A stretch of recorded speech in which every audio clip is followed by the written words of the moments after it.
How did you get started on Broadway? Well, I did other things before Broadway, but the industry showcase was really the beginning of my Broadway career. But they were preparing us for what a real-life audition would be like. I mean, most know if you got it or whatever it they're looking for within the first 20, 30, 40 seconds of your audition anyway. But at the end of the day, I have to give a big thank you to Marc and Anya for allowing me to even be a part of the showcase. They're pretty awesome. Take it away. Hey, I'm Marc Tuminelli. I am the owner of Broadway Workshop, and this is Anya Wallach. Hi, I'm the director of Random Farms Kids Theater. And every year we come together to produce an industry showcase that features around 50 kids from all over the tri-state area. We audition about 300 kids every year and select 50 to perform, and they get the opportunity to perform in front of virtually every agent and manager that works with kids in New York. I think a lot of kids can point to this moment as the time in their lives that might have changed the course of their journey in trying to become a performer. And it's really exciting when that happens. And we got to see it happen for Gianna, maybe faster than we've ever seen it happen for anyone before. So it's not even a year ago we had auditions, and you auditioned this year, and you were put in the showcase. And then how many months until you were standing on a Broadway stage? 5 minutes. I'm not sure exactly how many months, but it was very soon. It wasn't even a year. It was like maybe the most, maybe the least, probably like 3 months? 3 months. It was not even. We asked parents to keep us up to date about what's happening with their kids after the showcase. And if we're lucky, we get an email that little Johnny got an appointment with an agent, or maybe somebody auditioned for a commercial. And we heard from Gianna's parents that she was opening on Broadway in School of Rock, which was an unexpected surprise. And we've had a lot of success from the showcase. We've had kids in like 20 different Broadway shows over the course of the almost 10 years we've been doing shows. This one. Hey there. Hi. Continue. Great. So, we've had probably like 20 kids from the showcase, if not more. Yeah. Of course, I understand how fortunate I am to perform on Broadway every single day, because I was one of those thousands of kids who auditioned every day. There are only so many spots, so many roles, and odds are definitely not in your favor. And it's really, really competitive out there. And I didn't just wake up one day and say, oh, I want to be on Broadway. I worked really hard for it. So quickly. And what was really unique about Gianna's story was that she didn't even make it into the showcase the first year, and a lot of kids will get discouraged. And we always tell them when they try out, you might not make it. That doesn't necessarily mean that you're not destined to be on the Broadway stage. Come back and try again the next year. But they get scared, and they might feel sad and disappointed and not want to come back. But Gianna persevered, and it really is a testament to her dedication that she came back for a second try, made it into the showcase, and then landed a role on Broadway. And kids get, right? Didn't you feel so much more confident with your skills the second year you auditioned? Yeah, definitely. I'm the kind of person where if I don't make something, oh well. All right. So the next time you came in, you felt like, all right, I'm ready and to. I know my abilities have gotten a little better, and I got a little older. Yeah. And I developed a lot more since then, last time. And I won't forget your audition. You sang Home from the Wiz, right? Mm-hmm. And I was like, oh my God, this girl's voice is amazing. We need to put her in the show. Hi, my name is Gianna Harris. I'm 11 years old, and I play 3 instruments, and I'm going to be singing Home from the Wiz.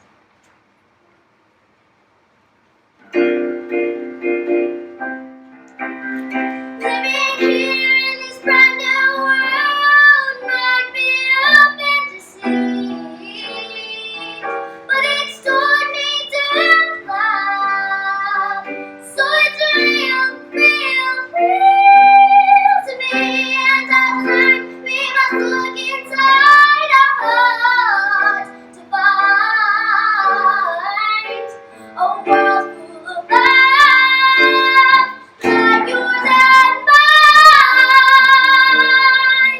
like home.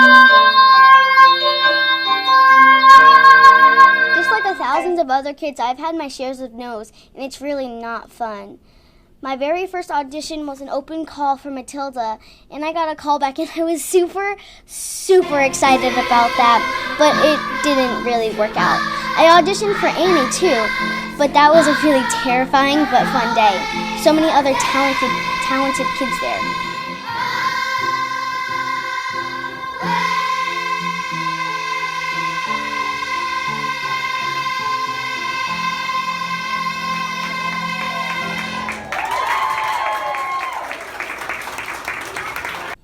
Even after that, I volunteered for a children's ensemble part of Amore Opera's presentation of La Boheme. And that was really cool because I had never been on a stage in a show before, so that helped me a lot with my confidence. What was the School of Rock audition like? Well, I auditioned for the open call in New York City for the original cast. Then I got a call back, but it didn't really work out so well. And then maybe about a year or so later, I got a call from my agent on a Friday that I was going to be auditioning on Monday, and I was practicing all weekend, and I was so nervous I just wanted to get this so bad. Yeah, it happened that fast. Just out of the blue, I was living out of my suitcase, doing homework in between rehearsals, hanging out with my new castmates. It all happened so fast. Do you remember, can you tell us what your first night was like? Oh, I was so nervous. They were my parents were in the audience, and they were like, she is so scared. They could just see it in my face, but I didn't feel scared. It's just, I was just nervous, and that's how I expressed it by my face. But by the time I got to the second act, I was fine. But the difference between a first show and then maybe in the middle of your process, it's totally different, because the first show, you are nervous, so you might be a little shy on stage, but then in the middle you are you know what you're doing, and you're not focused on you're just not staring at what you're about to do. You're more looking in the audience when you can, and then you get to be more part of the scene when you're not worrying about where do I have to go next, or is this set piece going to kill me?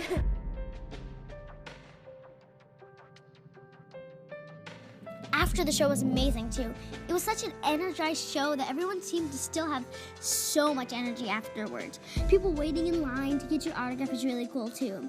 I'm glad we get to interact with the crowd a little. Thank you. You're amazing. I love you. And I get the same question from my fans, friends, and family. How do I do it? Going back and forth between New York and New Jersey, traveling on the train, subways, late nights, early mornings, 8 shows in 6 nights every week.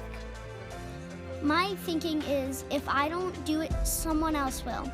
I bet there are thousands of people who are willing to do 3 times as much if given the chance. So why should I complain? Why shouldn't I put in the work? I don't want any regrets. I hear my mom and dad talk all the time about how they would have did this, and that if they had it to do over again. I don't want to be that person. I want to win. I want to win really big with no regrets.